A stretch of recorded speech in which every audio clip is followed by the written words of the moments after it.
Assalamualaikum warahmatullahi wabarakatuh. Halo teman-teman, kembali lagi bersama saya Egy Fahri Cimanda. Kali ini kami akan membawa materi bab 5, yaitu kisah teladan yang dapat kita ambil dari Fatimah Az-Zahra dan Uwais Al-Qarni. Nah, daripada penasaran, yuk langsung kita mulai materinya yang akan dijelaskan oleh Kak Angela. Jadi, siapa sih Fatimah Az-Zahra? Siti Fatimah Az-Zahra adalah putri bungsu dari Rasulullah Shallallahu Alaihi Wasallam dengan Siti Khadijah. Ia lahir di Mekah pada tanggal 20 Jumaidil Akhir, 5 tahun sebelum Nabi Muhammad diangkat menjadi seorang Rasul. Lalu, bagaimana sih riwayat hidup Fatimah Az-Zahra? Nah, berikut akan dijelaskan oleh Kak Laila Rinardi. Madila Rinardi dan saya akan menjelaskan tentang riwayat hidup Fatimah Az-Zahra. Nama lengkapnya adalah Fatimah Az-Zahra binti Muhammad ibnu Abdullah bin Abdul Muthalib, lahir pada hari Jumat tanggal 20 Jumadil Akhir sekitar tahun 614 Masehi menurut Syiah dan 606 Masehi menurut Sunni, tahun kelima sebelum kerasulan Nabi Muhammad SAW. Fatimah bergelar Az-Zahra sebab wajahnya senantiasa cerah bak sekuntum bunga. Dan juga Fatimah Az-Zahra tidak pernah mengalami haid sama sekali, dan pada saat melahirkan pun nifasnya hanya sebentar. Dia juga dijuluki sebagai pemimpin para wanita-wanita penduduk surga. Dalam kitab Fatawa Az-Zahiriyah di kalangan Hanafiyah disebutkan bahwa sesungguhnya Fatimah tidak pernah mengalami haid sama sekali. Saat beliau melahirkan pun langsung suci dari nifasnya setelah sesaat agar tiada terlewatkan sholat baginya. Karenanya beliau diberikan julukan Az-Zahra. Pada usia 5 tahun, Fatimah ditinggal ibunya Khadijah. Mau tidak mau, secara langsung dia menggantikan tempat ibundanya untuk melayani, membantu, dan membela ayahandanya, sehingga ia mendapat gelar Ummuha Abiha atau ibu dari ayahnya. Dalam usia kanak-kanak, Fatimah mendapatkan berbagai cobaan. Salah satunya adalah menyaksikan perlakuan keji kaum Quraisy kepada ayahnya. Seringkali dia meneteskan air mata di pipinya ketika melihat penderitaan yang dialami Nabi Muhammad SAW. Saat Fatimah beranjak dewasa, banyak sahabat-sahabat dari ayahandanya yang hendak melamarnya. Antara lain ada Abu Bakar dan Umar bin Khattab. Namun Rasulullah menolak pinangan sahabat-sahabatnya tersebut. Kemudian malaikat Jibril datang untuk mengabarkan Rasulullah bahwa Allah telah menikahkan Fatimah dengan Ali bin Abi Thalib. Tak lama akan kehadiran malaikat Jibril, Ali bin Abi Thalib datang menghadap Rasulullah untuk meminang Fatimah. Dengan tangan terbuka, Nabi Muhammad menerima Ali bin Abi Thalib sebagai menantunya. Acara pernikahan putrinya berlangsung dengan kesederhanaan, karena pada saat itu Ali tidak memiliki sesuatu yang bisa dijadikan mahar.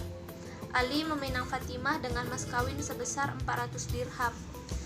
Sebelumnya, dia menggadaikan baju besinya kepada Utsman bin Affan. Rasulullah menyimpan perasaan kasih sayang sangat mendalam terhadap Ali bin Abi Thalib dan Fatimah Az-Zahra. Periode awal kehidupan Fatimah dan Ali bin Abi Thalib disertai dengan kesulitan ekonomi hingga terkadang mereka tidak mendapatkan makanan yang dapat mengenyangkan Hasan dan Husain. Namun demikian, Fatimah tidak protes atas kondisi yang ada dan bahkan membantu suaminya dalam mencari nafkah. Beberapa bulan di akhir kehidupan Fatimah terjadi peristiwa yang menyakitkannya. Para sejarawan menyebutkan bahwa pada masa-masa ini tak seorang pun menyaksikan bahwa dia pernah tersenyum pasca meninggalnya ayahanda Rasulullah.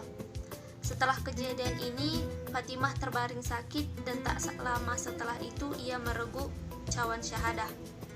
Fatimah berwasiat kepada Ali bin Abi Thalib agar pemakamannya dilaksanakan pada malam hari.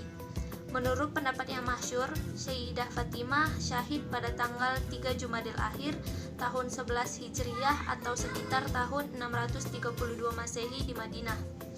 Jasad suci Sayyidah Fatimah diusung dengan keranda yang dibuat atas permohonannya dan dikuburkan secara sembunyi-sembunyi yang menyebabkan tempat pemakaman Sayyidah Fatimah terahasiakan dari halayak dan kuburannya tidak pernah terungkap. Demikian penjelasan tentang riwayat hidup Fatimah Az-Zahra. Selanjutnya kita masuk ke materi teladan yang bisa diambil dari Fatimah Az-Zahra. Sebagaimana diketahui bahwa Fatimah merupakan merupakan putri dari Rasulullah yang merupakan juga orang kepercayaan Nabi pada masa itu. Dia memiliki sifat sabar, penyayang, bersahaja, dan berakhlak mulia. Walaupun anak dari seorang yang sangat disegani, Fatimah tidak pernah sombong. Ia adalah seorang istri yang sangat sederhana dan tidak pernah menuntut banyak pada sang suami. Fatimah Az-Zahra adalah contoh wanita yang patut diteladani. Pernah suatu waktu Rasulullah menyebutkan bahwa Fatimah merupakan bidadari yang terpuji manusia. Masya Allah, Fatimah sendiri selalu mendukung perjuangan ayahnya, yaitu Rasulullah, dan juga suaminya Ali bin Abi Thalib. Riwayat hidup singkat mengenai Uwais Al-Qarni.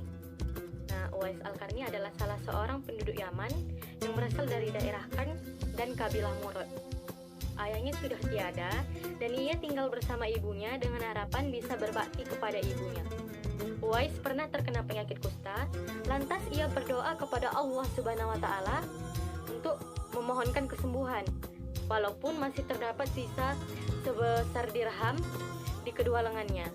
Menurut keterangan, Rasulullah berkata bahwa Uwais Al-Qarni adalah pemimpin dari para tabi'in.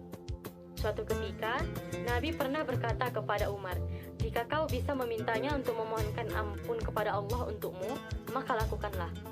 Lompat cerita saat Umar sudah menjadi khalifah.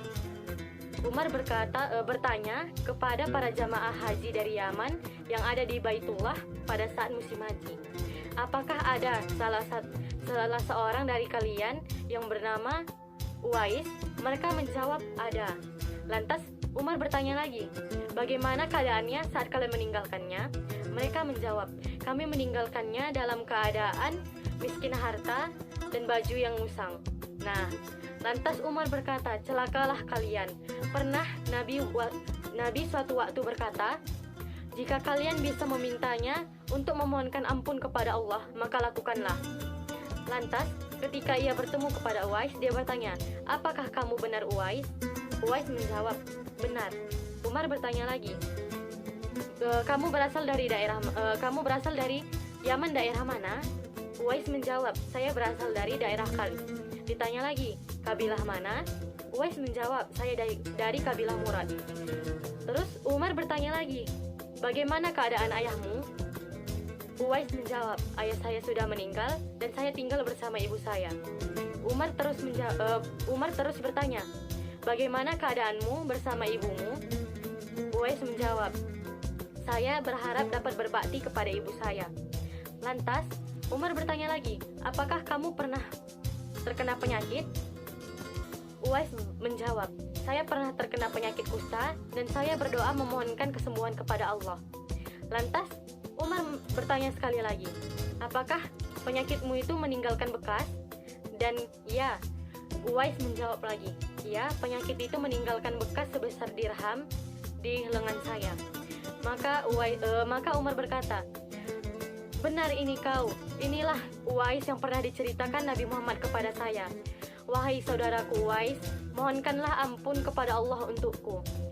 Uwais memasang wajah tidak percaya dan berkata, "Wahai Amirul Mukminin, benarkah saya harus memohonkan ampun untukmu?" Umar menjawab, "Ya, benar." Walaupun Uwais sempat menolak dan tidak percaya, Umar terus mendesaknya untuk melakukannya. Lantas setelah melakukannya, Umar bertanya lagi kepada Uwais, "Kemanakah tujuan engkau pergi, wahai Uwais, setelah ini?"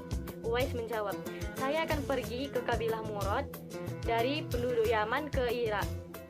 Dan Umar bertanya, "Apakah perlu saya mengirimkan surat kepada wali kota Irak untukmu?" Dengan pelan, Uwais menolak. "Tidak perlu, wahai Amirul Mukminin.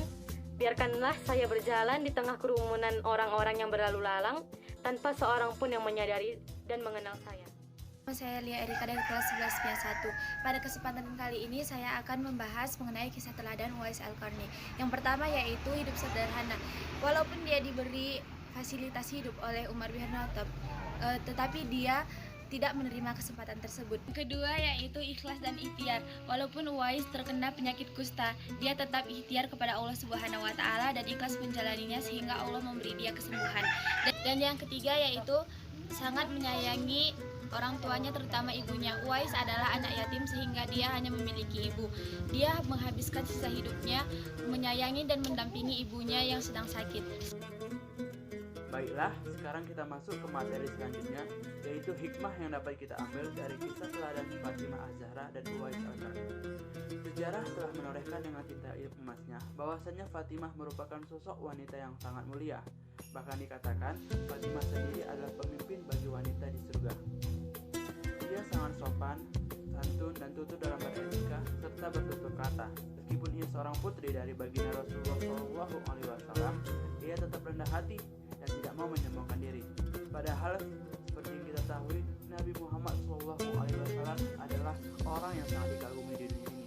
Untuk itu kita harus mencontoh sikap Fatimah Az-Zahra, yaitu untuk selalu rendah hati, tak peduli siapa orang tua kita dan apa jabatan mereka. Yang kedua, kita juga harus selalu sopan, beretika, dan selalu lembut dalam bertutur kata. Kedua, hikmah yang dapat kita ambil dari kisah teladan Uwais Al-Qarni. Uwais Al-Qarni sendiri merupakan sosok pemuda yang sangat berbakti pada orang tua. Untuk itu, dia dapat menjadi contoh bagi kita semua. Untuk yang pertama,